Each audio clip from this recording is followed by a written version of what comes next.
봄학기 특별 새벽 기도회를 스프링업이라는 주제로 하고 옮겨 심어 번성한 나무 같은 아브라함의 삶을 같이 나눴습니다.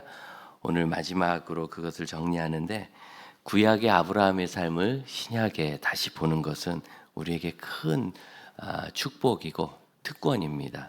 왜 그러냐면 구약의 다윗이 이렇게 살았다, 노아가 이렇게 살았다, 아담이 이렇게 살았다 하는 히스토리가 있을 때 그것을 복음 안에서 하나님 나라 관점에서 이 두 가지 관점에서 어떻게 보아야 할까가 정리되어야 나도 그 믿음의 본을 따를 수 있거든요. 그런데 이 아브라함은 히브리서 11장에 무려 8절부터 19절까지 몇 절입니까? 너무너무 길게 한 사람의 생애를 자세히 설명하고 중간에 또 핵심적인 진리를 다시 정리하고 하기 때문에 복음과 하나님 나라의 관점에서 아브라함의 생애는 이렇구나 하고 우리가 이해하고 본받고 적용할 수 있는 그러한 점을 발견할 수 있습니다. 그런데 아브라함의 삶을 맨 마지막으로 이야기하는 것이 19절 마지막입니다. 그의 삶은 무엇이냐면 비유컨대 그를 죽은 자 가운데서 도로 받은 것이라. 부활이라는 거죠. 기독교 신앙의 특별함은 부활 신앙입니다. 이건 어느 곳에도 없습니다. 이 부활은 두 가지인데 하나는 예수께서 부활하신 것처럼 우리가 육체로 부활하는 일이 있는데 이 일은 예수님이 재림하실 때 언약이 되어 있는 일입니다. 그래서 우린 다 그걸 경험할 겁니다. 또 하나는 우리가 이 세상 떠날 때 그걸 육체의 부활이라 할 수 없지만 우리는 천국에서 새로운 생을, 연장된 새로운 생을 시작하게 됩니다. 그래서 그것을 천국에서 눈 뜨는 것이라고 이렇게 표현합니다. 죽어도 천국 간다 이거보다 훨씬 시적이죠. 우리는 이 세상에서 눈을 감고 천국에서 눈을 뜨게 됩니다. 그것을 새아침이라고도 하고 내 고향집에 돌아온 귀향이라기도 하고 어떤 시는 귀천이라고도 했습니다. 우린 반드시 그곳에서 눈을 뜹니다. 그러니 이건 다른 이야기로 하면 이 세상에서 예수님 재림하실 때까지 우리는 세상에서 부활을 보지도 않고 경험하지도 않는다는 뜻입니다. 대신 천국에서 우리 주님을 만나게 될 겁니다. 오래전 일인데 제가 우리 교회에서 처음 담임 목사가 되고 몇 달 안 됐을 때 좀 무리하고 일하다가 급하게 수술을 좀 받게 됐어요. 통증이 좀 심하고 해서 의사가 꽤 급해 보여드는지 세브란스 병원인데도 다음날 일찍 그냥 시간을 잡아버리더라고요. 그래서 고민해보고 기도해볼 틈도 없이 약간 수술 당한 느낌에 받은 것이 아니라 그래 이제 입원을 했는데 그때 우리 교회 권사님 한 분이 갑자기 건강이 악화되셔서 아주 깐깐하신 분이셨는데 탄탄한 분이고 돌아가시게 돼서 병원에 같이 입원했다는 소식을 들었습니다. 이제 밤중에 자기 전에 멀쩡하니까 그래서 그 병동을 찾아가 봤어요. 병동이 전혀 달라서 한참 걸어가서 갔는데 따님이 간병을 하고 있는데 너무 아파서 못 주무신다고 그래서 앉아가지고 권사님하고 이렇게 등을 만지는데 등이 생선뼈처럼 이렇게 다 말랐어요. 뼈만 만져지는데 그리고 나니까 이 등이 이렇게 굽어서 굴곡이 사람이 나이가 들면 저절로 등이 굽어진답니다.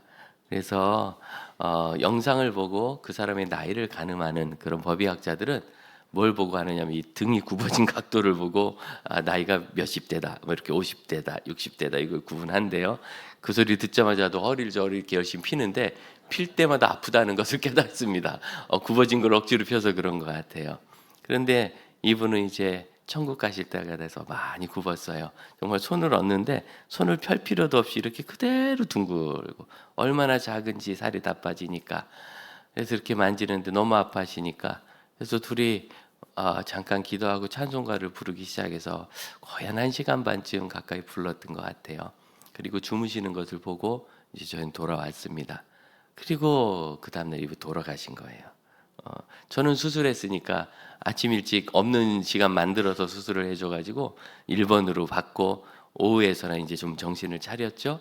그래서 돌아가셔서 장례 절차를 진행했다는 이야기를 듣는데 얼마나 민망하든지 제가 장지교회 담임 목사 돼서 첫 장례인데 제가 장례를 집례를 못한 거예요. 많이 미안하고 아쉽고 아유 뭐 첫 장례라고 특별한 건 아니지만 그래도 우리는 또 그런 건 첫달 뭐 첫사랑은 별로 중요하지 않대요. 끝사랑이 중요하대요. 이런 걸 자꾸 따지니까 그런데 그러고서 또 꽤 시간이 지난 다음에 이제 그 따님을 만났는데 그렇게 이야기를 해요. 그날 정말 오후부터 밤중까지 아파하고 식사도 못하고 그러시다가 그날 잠드시고 그때부터는 안 깨고 곤히 주무시다가 새벽에 천국에 가셨다고. 그 천국에 가셨다는 것은 이 세상에서 눈을 감은 거지요. 그리고 하늘에서 눈을 뜬 겁니다. 이런 일이 은혜 중에 있는 거예요. 부활을 우리가 다 소망하는데 이게 너무나 놀라운 기독교의 진리이고 하나님이 주신 약속, 예수 그리스도 안에 있는 약속이기 때문입니다. 그럼 이걸 꼭 한번 경험하고 싶은 욕망이 사람에게 있는 거예요. 나사로처럼 저는 별로 하고 싶진 않은데 그런 분이 있나 봐요. 예전에 제가 섬기던 교회에서 청년들을 가르치면서 청년들도 멘토가 필요하니까 젊은 집사님들 좀 섭외했어요. 남정은 여성은. 저랑 동갑자리 하나가 참 사람이 인격이 좋고 후배들한테 존경과 사랑을 많이 받더라고요. 그래서 같이 사역하자고 자꾸 꼬드겼는데 그 멘토들 모임에는 오는데 정작 일하는 곳에 안 오고 자꾸 뒤로 도망가요. 그래서 제가 참 마음이 어려워했더니 한 사람이 조용히 오더니 목사님하고 주저하면서 이야기하는데 그 교회에서 정말 사랑받던 권사님 한 분이 왜 그런 분 있잖아요. 아이들들 밥 챙겨주고 어렵다고 하면 용돈 쥐어주고 늘 아이들 생기고 그러던 분이 갑자기 돌아가신 거예요. 그래서 아프시다는 소식을 듣고 그 형제하고 몇몇 아이들이 자청해서 그렇게 작정 기도하고 우리 사랑하는 집사님, 권사님, 장로님 그런 삶이 되시길 축복합니다. 내가 아프다고 하면 아유 그 사람 아프니까 조용해서 살 것 같다 이렇게 되지 않고 누가 시키지 않아도 와서 기도해 주는 사람이 되시길 바랍니다. 우리 교회에서는 70이 넘으면 삶의 목표를 바꾸시라 그래요. 70이 넘으면 삶의 목표는 뭐냐면 연금을 잘 챙기는 게 아니라 70이 넘으면 삶의 목표는 존경받는 겁니다. 내가 어떤 말을 하면 존경받고 사랑받을까? 어떻게 행동하면 존경받고 사랑받을까? 이거 여러분 다 아세요. 그리고 되게 쉬워요. 상관 안 하면 되거든. 되게 쉬워요. 그분은 정말 사랑과 존경을 일찍부터 받으신 분인 거죠. 그런데 돌아가셨어요. 그리고 나서도 너무 애달아 기도하다가 그 집사가 그 형제가 수년 전에 하나님이 나에게 말씀하셨는데 부활한다고 하셨다. 그래서 안 죽고 산다는 거예요. 그래서 장례를 못 치르게 마르고 맞고 막 난리가 났어요. 하지만 장례 절차가 다 끝날 때까지 살지 못했고 자기는 이제 오해한 거죠. 오해. 그 착한 사람이. 그래서 그게 스스로 충격이 되고 자기 짐이 되니까 누가 너 말이야 그런 엉뚱한 신앙가냐 그런 분이 누가 있겠어요 교회에서 젊은 집사한테. 그렇지만 자기는 그게 충격인 거라. 그래서 교회에 잘 못 나서고 여러분 이런 소설 같은 얘기가 제가 거기서 들었어요. 그리고 제가 그 얘기를 들으면서 공감하다가 마지막에 그 얘기했어요. 그 형제가 되게 잘못했다고. 그 형제가 열심히 정말 기도해서 그 권사님 다시 살아나시면 되게 야단 맞았을 거라고. 내가 거기 떠나느라고 얼마나 고생했는데 너 나를 도로 데려왔냐. 아니 내가 여기 떠나서 천국에서 눈뜨기까지 얼마나 어려운 시간을 거쳤는데 내가 천국 어렵게 갔는데 왜 자꾸 나를 불러내렸냐. 여기가 좋아요? 개똥처럼 굴러도? 그래서 우리가 2년 전에 이종민 목사한테 못 쓸 짓을 한 것 같아. 그 심정지가 7번 왔을 때 그냥 가시게 했어야 되는데 괜히 기도해가지고 다시 살아서 지금까지 열심히. 요즘 교수님들이 얼마나 불쌍한지 학생들한테 시달려서 우리는 이 세상에서 굳이 다시 살아날 억지를 부리거나 욕망을 가질 필요가 없습니다. 이 세상을 지나 하나님께서 예비하신 여기서 잠들고 여기서 잘해봐야 목사가 등수들 드리는 게 다지만 여러분 우리가 이곳에서 잠들고 다시 천국에서 눈을 뜨면 우리 하나님의 품 안입니다. 그러니 우리는 사실은 이 세상에서 부활을 소망할 필요는 없지만 아브라함의 인생을 볼 때 아브라함의 인생 그는 하나님이 약속하신 것만 바라보고 믿음으로 걸었고 믿음으로 갔고 약속한 땅을 얻었다. 뭐 이 정도 얘기는 누구나 할 수 있는 거 아니겠어요? 그게 다인가? 그 다음은 무엇이 또 있는가? 그 다음엔 또 무엇이 있는가? 결정적으로 그에게 있는 거 무엇입니까? 번성한 가지 같은 그의 삶을 신약은 뭐라고 해석하느냐면 그의 믿음은 비유하건대 자기 아들을 죽은 자 가운데서 도로받은 부활 같은 믿음이다. 이삭은 그 앞에서 죽지도 않았고, 왜냐하면 하나님 말리셨어요. 아브라함아 아브라함아 내 아들 이삭을 해하지 말라, 그에게 손대지 말라 2번이나 말씀하시면서 내가 내 독생자도 아끼지 않고 내게 바쳤으니 이제야 내가 나를 경외한 줄 알았노라. 하나님이 모르셨겠어요? 사람의 중심을 아시는데 그건 우리에게 가르쳐 주신 거죠. 아브라함이 복받은 거 부러워만 하지 말고 그의 믿음이 성장한 과정을 보거라. 그도 이삭이 태어날 때는 못 믿었었어요. 99세거든요. 하나님도 정말 너무하신 것 같아요. 99세나 돼서 나타나셔서 내가 후손을 보리라. 그랬더니 창세기 뭐라고 하느냐면 아브라함이 속으로 웃었대요. 17장에 아브라함이 엎드려서 웃으면서 그냥 어떻게 낳으니 이스마엘이나 잘 되기를 바랍니다. 그때 이스마엘이 17살이었어요. 그랬더니 하나님이 아니라, 이스마엘이 아니고 그도 큰 민족을 이루겠지만 사라에게서 태어난 네 아들이 또 있을 거다. 그가 믿음의 조상이 되는 거죠. 예수님의 계보에 아브라함이 이삭을 낳고 그 이삭이 되는 겁니다. 그리고 떠나가시니까 아브라함이 하나님께 경배하고 한 일이 있습니다. 할례를 행했습니다. 그의 나이 99세고 그 집안의 모든 남자가 그때 할례를 받았어요. 여러분, 99세 된 노인이 할례를 받았다는 게 이게 필요한 일인가? 그래서 구약의 할례는 신약의 세례에 필적하는 일인데, 그러나 큰 차이는 이게 신체를 해함으로써 고통이 심하고 또 감염의 위험이 있는 일인데, 그 일을 했다는 것은 그가 하나님의 이 말씀을 믿었다는 거죠. 그리고 그 다음에 이번엔 18장에 다시 나타나셨을 때는 사라가 아들을 내년 이맘때, 시간을 특정하셨어요. 내년 이맘때, 그러니까 12달 정도 후죠. 안으리라 그랬더니 사라가 밖에서 듣고서 속으로 웃었어요. 내가 나이가 몇 살인데 90살인데 뭔 소리를 하나. 그랬더니 안에서 여호와의 사자가 사라가 왜 웃냐? 여호와께서 못하는 일이 있느냐? 하고 책망을 하세요.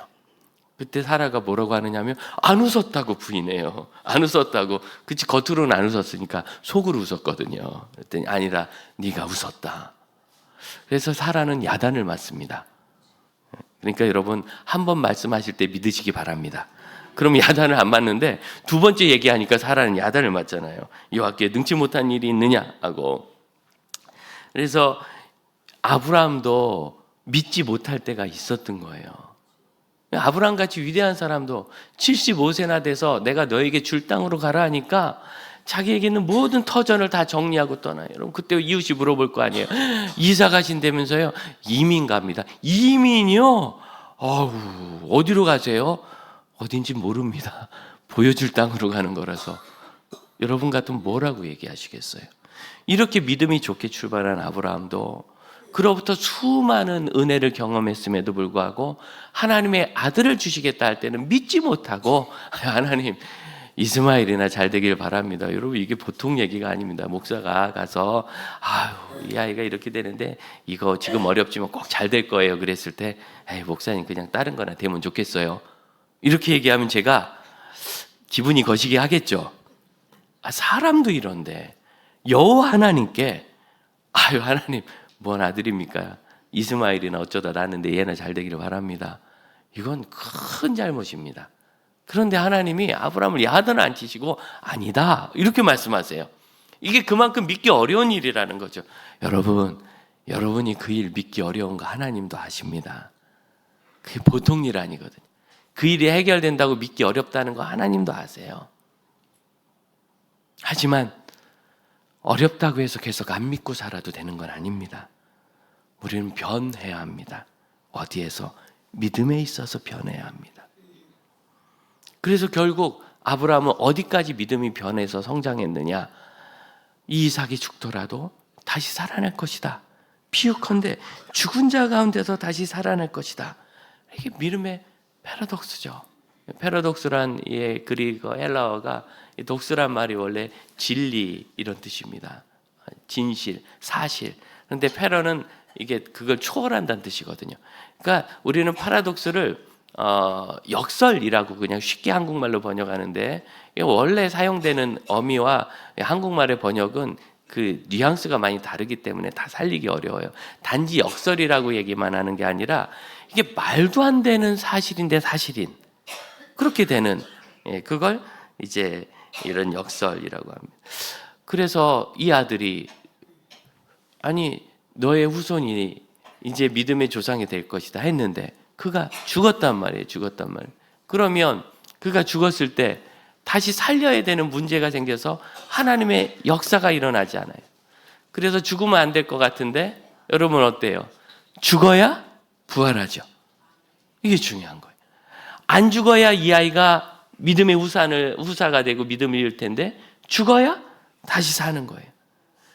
그러니까 우리가 생각하는 것과 사람의 생각을 넘어서는 특별한 일을 하나님은 주실 수 있는데, 여러분 이 역설이 우리에게 부활의 믿음으로 있기를 바랍니다. 그런데 그럼 어떻게 이 부활의 믿음을 가질 수 있느냐? 자, 위로 거슬러 올라 보면은요, 17절 이 구절을 좀 잘 이해하는 게 중요해요. 아브라함은 시험을 받을 때 믿음으로 이삭을 드렸으니 그는 약속들을 받은 자로 돼, 여러 번 약속을 받았던 뜻입니다. 여러 번 약속을 받은 자로 돼 그 외아들을 드렸느니라. 이렇게 읽으면 한국어 뉘앙스는 약속들을 받은 자로 돼 드린 것으로 돼 있는데, 헬라어는 이렇게 어떤 반대적인, 이랬음에도 불구하고 했다는 의미를 갖고 있잖아요. 언어를 그대로 좀 이해하면 이렇습니다. 믿음으로 아브라함은 시험을 받을 때 이삭을 드렸다. 그리고 그는 독생자를 드린 것이다. 여러 번 약속을 받은 자다. 이렇게 돼 있어요. 그럼에도 불구하고 약속들을 받았음에도 이런 그 접속사는 없어요. 그러니까 이거는요, 어떻게 이해할 수 있느냐면, 약속을 받았는데도 그 아들을 드렸네? 할 수도 있지만 약속을 받았기 때문에 드렸네? 할 수도 있어요. 저는 이것이 맞다고 봅니다. 약속을 받았는데도 죽이라니까 이건 못 죽이는 거죠. 약속 받았는데 어떻게 얘가 죽냐? 이건 잘못된 걸 내가 들은 거다 하는 거죠. 하지만 내가 들은 것도 분명히 맞는데 약속도 받았으니까, 그래도 내가 이 아이를 번제로 죽일 생각을 할 수 있는 이유는 약속을 받았기 때문에 드리는 거예요. 너에게 너무나 소중한 게 있습니다. 누가 좀 딱 한 번만 조심해서 쓸 테니까 빌려달라 합니다. 정말 조심해서 쓰고 이상 없이 하고 혹시 문제가 생기면 다 복구해 놓겠다고 약속을 합니다. 그럼 빌려줘요, 안 빌려줘요? 약속을 받았기 때문에 빌려주는 거예요. 그 약속을 안 받으면 못 빌려줘요. 이번에 우리가 이제 중직자들을 안수 집사님, 권사님을 세웁니다. 어떻게? 이제 이번부터는 약속문을 드립니다. 서약서. 서약서가 약속이죠 뭐. 그래서 약속을 그분이 하시면 이제는 우리는 임직을 하는 거예요. 왜? 약속을 받았기 때문에 임직하는 거예요. 다시 읽어봅시다. 17절. 아브라함은 시험을 받았을 때 믿음으로 이삭을 드렸으니 그는 약속을 받은 자기 때문에 그 아들을 드린 거예요. 약속을 받았으니까. 그리고 생각했어요. 18절입니다. 그에게 이미 말씀하신 게 있어요. 내 자손이라 칭할 자는 이삭으로 말미암이라. 이게 약속의 내용. 이걸 여러 번 하셨다는 거예요. 약속들을. 그래서 19절. 그가 하나님이 능히 이삭을 죽은 자 가운데서 다시 살릴 줄로 생각한지라 돼 있는데, 헬라어 성경은 생각한지라가 맨 먼저 와 있습니다. 생각했다. 죽은 자 가운데서 다시 살리겠구나. 다시 정리합니다. 이삭을 바치라고? 이 사람은 약속을 받은 외아들인데 이 외아들을 통해서만 다음 세대가 이뤄진다고 하셨는데, 생각해보자. 그럼 죽더라도 살리시겠네. 이런 결론이 나왔다는 거예요. 그럼 부활의 믿음은 어디서 오느냐면, 하나님이 주신 약속, 제일 큰 건 이 신구약 성경, 이것이 사실인 줄로 알고 내가 받아들이고 믿을 때 부활의 믿음이 생깁니다. 또한 이 말씀에 근거해서 복음과 하나님 나라의 관점으로 내가 하나님의 아들이고 딸이라, 주께서 나와 함께 하신다는 이 언약을 하나님이 어기지 않을 것이라. 그럼 우리 하나님은 누구예요? 불변하시는, 변하지 않으시는 하나님. 세상에서 변하지 않는 건 없습니다. 저는 시편의 그 말씀을 너무 사랑합니다. 우리 하나님은 회전하는 그림자도 없으시다. 바윗돌이 수천 년을 꼼짝 않고 서 있으니 안 움직이는 것 같지만 해가 돌아가면 그림자가 돌아가요. 해가 돌아가니까 그림자가 돌아가요. 그래서 그림자라도 돌아가는데 하나님은 얼마나 변하지 않느냐면 그림자도 못 움직일 만큼 시적인 표현이죠. 여러분, 우리 하나님은 절대로 그 약속을 어기지 않습니다. 내가 너를 사랑하노라. 너는 이 세상에 우연히 태어난 게 아니다. 내가 너를 보냈다. 내가 너를 항상 함께하고 내 날개로 너를 업어 그 바다를 건넸고 내가 너와 늘 함께하며 너의 전과 후를 두르고 너를 위해서 계획을 가지고 있고 너를 위해서 저 하늘에 너의 집까지 예비해 놨다. 그럼 이 하나님의 약속은 변함이 없습니다. 지난주에도 새가족 공부를 하면서 한 성도가 예수님 영접하고 기도를 했어요. 우리가 믿는 구원이 왜 중요하냐면 성경의 약속을 믿는 구원이라 중요해요. 우리가 우리 죄를 자백하며 하나님은 우리의 죄를 사하시고 예수께서 우리 죄를 대신하여 십자가에 주신 것을 믿고 예수를 영접하는 자마다 죄사함을 받고 멸망치 않고 영생을 얻으리라. 성경 약속입니다. 프린트해서 주셨습니다. 바뀌지가 않습니다. 변함없으신 하나님처럼. 그래서 우리의 구원이 변함없는 겁니다. 내가 좀 못나고 내가 좀 부족해도 말씀이 변화없기 때문이에요. 내가 실패하고 내가 두려워하고 순간적인 의심에 빠질지라도 하나님의 언약이 변함없기 때문에 우리의 구원이 흔들리지 않는 거지, 내가 무슨 대단한 확신을 가지고 있어서 그런 것이 아닙니다. 여러분, 확신으로 구원받는다면 아무도 구원 못 받습니다. 24시간 365일 1초도 쉬지 않고 확신할 수 있는 사람은 정신 나간 사람밖에 없어요. 사람은 다양한 사고를 하게 되고, 그리고 어떤 생각은 내가 하지 않은 생각을 하게 됩니다. 생각이 드는 거죠. 생각이 드는 것. 어떤 분은 생각이 좀 들었으면 좋겠어요. 지갑을 어디다 놨는지 생각이 안 들어요. 그러대. 여러분, 지갑을 어디다 놨는지 생각을 하고 싶어도 생각이 안 나는 거예요. 하고 싶다고 되지도 않고 생각 안 하고 싶은데 그 나쁜 기억이 생각나고 속상한 일이 생각나요. 그것처럼 하나님이 나를 구원하셨다는 걸 내가 알고 믿어도 진짜 날 구원하셨나? 이런 생각이 나도 모르게 올라오는 건 아무 문제가 되지 않아요. 그런 건 죄도 아니고 불신도 아닙니다. 사람이기 때문입니다. 그때 우리가 그런 잘못된 생각을 지우는, 잠재하는 능력은 하나님의 약속에 있습니다. 약속하신 이를 믿으신 줄, 믿을 만한 줄 알기 때문이다. 그분은 변하지 않다. 그러므로 아브라함의 부활의 믿음은 생각을 했기 때문이에요. 무슨 생각? 현실과 하나님의 약속이 다른가? 아니지. 현실이 이럴지라도 하나님의 약속은 이루어지지. 그래서 이삭을 드려도 부활하겠네. 이게 부활의 신앙입니다. 이삭은 죽지 않았습니다. 하지만 비유컨대, 따라해 볼까요? 비유컨대 부활. 때때로 우리는 바닥에 내 동경이 쳐지는 것 같은 경험을 합니다. 억울하죠. 원통하죠. 분하죠. 수치스럽죠. 내가 이렇게 내 삶이 처참할 수 있는가? 비참해집니다. 누가 그러더라고요. 이게 바닥인 줄 알았더니 지하 5층이 있더라. 그냥 바닥까지 떨어졌어도 더 내려갈 것이 없나 했는데도 더 내려가는 이 비참함. 그러나 여러분, 우리는 약속하신 일을 믿으신 줄로 압니다. 그래서 그때 내가 죽음을 경험하는 것 같은 그때 우리에게 하신 이 하나님의 약속을 생각하고 이 또한 지나가고 하나님의 섭리를 이루리라 믿기 때문에 믿음의 삶을 살아가는 겁니다. 그게 이 시대의 부활의 믿음이에요. 죽어야 되는 것이 아니라 내 삶이 죽은 것 같이 비참할 때 믿음을 잃지 않는 것. 저도 그런 적이 있어요.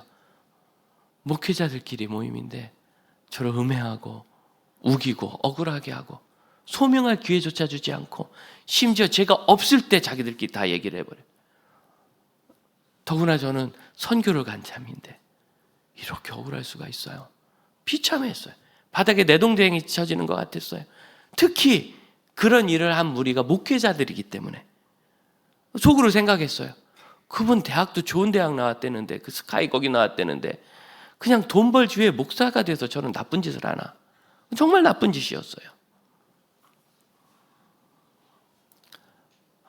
하지만 하나님 우리에게 약속을 주셨습니다. 분을 내어도 죄는 짓지 말고 해가 짓도록 분을 품지 말아라.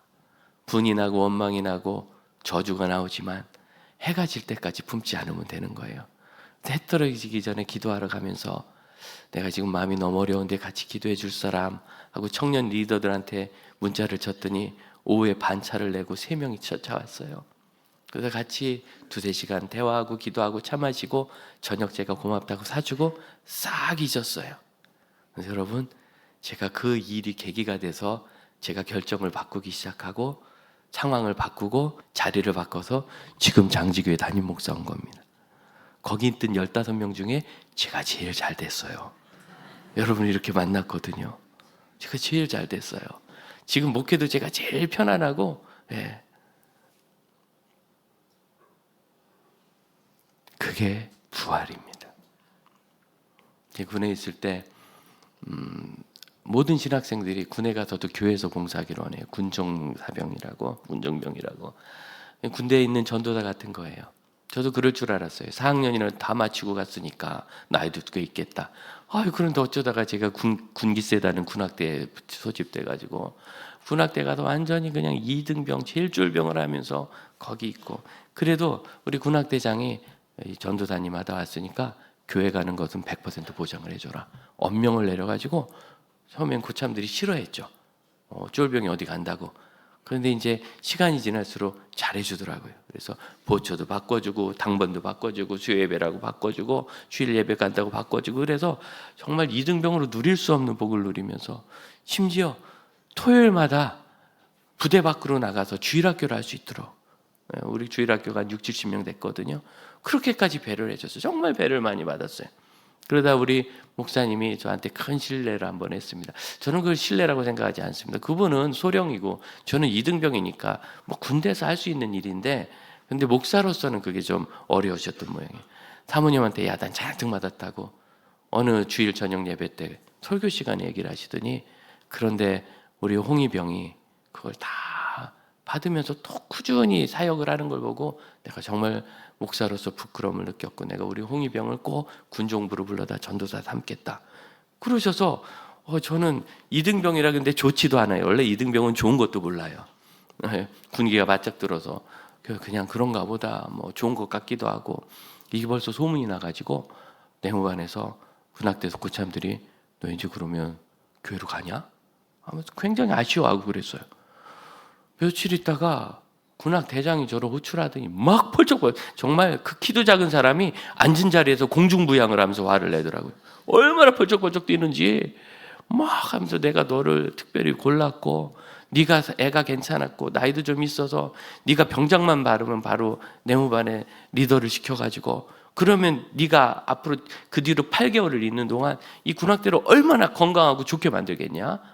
좋은 곳으로. 근데 말이야, 너 그런 사명을 다 버리고 그쪽으로 가버리면 이런 일은 누가 하냐? 아니, 이분이 불신자인데 어떻게 기독교 세계관을 알고 있었는지, 변혁주의 세계관을 알고 있더라고요. 네가 거기서 사명을 감당해야지 어떻게 할 거냐? 그래서 저는 대장님 부하니까 대장님이 결정하신 대로 하겠습니다. 그렇지! 그러더니 가보라고. 일주일 지나서 목사님 소령이 오셔서 우리 투스타 사단장님도 교회 집사고, 대령 참모장님도 교회 안수 집사고, 인사권을 갖고 있는 인사행정처장도 중령 교회 집사고, 그 가서 말씀만 드려도 명령 내면 군대는 명령 체계니까 아무 문제 없는데, 야 그러면 저 육군 저기 군악대장 얼마나 상처받겠냐. 그냥 이번 일은 없던 일로 하는 게 낫겠다. 네 생각은 어떠냐? 그러시라고. 그리고 나서 그날 밤에 이게 또 소문이 다 났어요. 보초를 나가는데 상병이 트럼본을 하는 친구였는데 저를 되게 아끼는 친구였어요. 야, 너 속상해서 어떡하냐? 너 그렇게 교회 가서 일하고 싶어 했잖니? 어떡하냐? 아유, 우리 하나님은 그 불교 신자였거든요. 우리를 위해서 다 계획이 있고 섭리하시고 일을 하시게 해주십니다. 저는 교회는 안 갔지만 지금 교회에서 일하는 거 다 하고 있습니다. 고참들이 잘해서 예배 다 보내주지. 토요일날 나가서 주일학교까지 하는데 제가 못할 게 뭐 있습니까? 참고로 그 토요일날 제가 주일학교를 할 때는 최정문 씨가 몰래 면회로 와서 같이 데이트도 저는 일주일에 한 번씩 했어요. 제가 이렇게 배려받고 군생활하는데 충분합니다. 그리고 하나님이 못하시는 게 아니고 하나님이 맘만 먹이시면 이 군악대를 해산시켜서라도 원하시면 보내십니다. 그 친구가 측은하게 저를 봐요. 이거를 이제 뭐랄까 정신 승리라고 합니까? 그 일이 6월이었는데 11월에 부대에 변고가 일어나서 군악대가 해산이 돼 버렸어요. 저랑 아주 잘 지냈지만 제가 쫄병 때는 맨날 교회 간다고 고참 이렇게 상병이 좀 괴롭혔다가 그때 막 병장이 돼가지고 휴가 나갔는데 휴가 나갔다 오니까 군악대가 없어졌어요. 여러분 이렇게 급격하게 일이 진행됐습니다. 제가 그때 너무 놀라고 충격받아서 이렇게 기도했던 것 같아요. 아니 하나님 그렇다고 꼭 없애실 것까지야.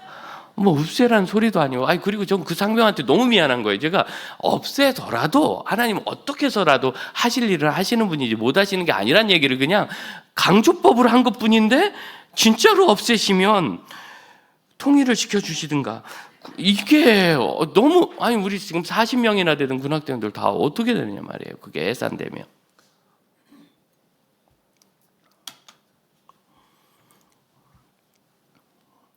부대에서 저를 얼마나 무서워했는지 아시겠죠? 여러분 우리는 이 세상에서 죽어서 부활할 필요는 없습니다. 혹시나 어렵게 우리가 이 세상 떠나면 죄다 하나님 품 안에서 다시 눈뜹시다. 그러나 이 세상에서 비유컨대 부활 같은 일은 늘 경험할 수 있습니다. 왜냐하면 하나님이 우리와 함께 하시기 때문입니다. 저희 선배인데 한 사역자가 사는 게 너무너무 힘들어가지고 예배 시간에 와서 찬양하는 내내 하소연만 했어요. 주님만 믿고 살았는데 너무 힘듭니다 하나님. 그리고 설교 시작할 때 너무 힘들어서 내내 졸았어요. 너무 졸다가 마지막 여러분 설교 시간에 조는 분은 대단한 능력이 있잖아요. 끝날 땐 깨셔. 그래서 그분이 그날따라 조금 일찍 깼어요. 마지막 얘기를 듣는데 여러분 하나님은 우리의 짐을 가볍게 하시고 하나님께서 그 짐을 대신 져주십니다. 우리가 새로 나갈 힘을 주십니다. 우리 다 같이 일어나 찬양합시다 하는데 힘을 주셔야 되는데 짐이 너무 무거우니 하나님 이 짐이 너무 무겁습니다. 찬양을 해. 주께 가오니 날 새롭게 하시고 주의 은혜를 부어주소서. 독수리 날개쳐 올라감 같이 이 후렴을 2번 부르는데 갑자기 마음에 마치 하나님이 아브라함에게 약속하시듯이 너 등에 있는 짐 힘드냐? 너무 힘듭니다 하나님. 그거 네 몸에 비해서 무겁지? 너무 무겁습니다. 왜냐하면 그게 짐이 아니라 날개라 그렇다. 새 아세요 새. 몸은 요만한데 이것도 죄다 털입니다. 털 뽑으면 요만해져요. 날개는 어마어마하게 크죠. 그걸 등에 달고 맨날 걸어 다니는 거예요. 다리는 3다리인데 얼마나 힘들어요. 그걸 달고 날아올라야 되는데 밤낮 짐처럼 지고 있는 것은 우리가 부활할 줄을 믿지 못하는 이 모든 것을 이기고 내가 승리하고 성장하고 중요한 겁니다. 믿음이 성숙하여 부활의 현재를 사는 믿음이 되어 오히려 그것으로 날아오르게 될 저처럼 제가 그 바닥에서 장지교회 담임 목사가 돼 있잖아요. 여러분처럼 좋은 사람 만나서 이렇게 복되게 목회를 하지 않습니까? 날아오르게 하는데 여러분 주님께서 우리를 그렇게 새롭게 하시는 은혜를 경험하시를 축복합니다. 우리 함께 찬양합시다. 주께 가면 하나님께서 우리의 믿음을 부활의 믿음으로 삼아주십니다. 하나님의 그늘 아래 하나님의 그늘 아래 내 모든 것 다 내려놓고 나 잠잠히 주를 묵상하네. 그 놀라우신 은혜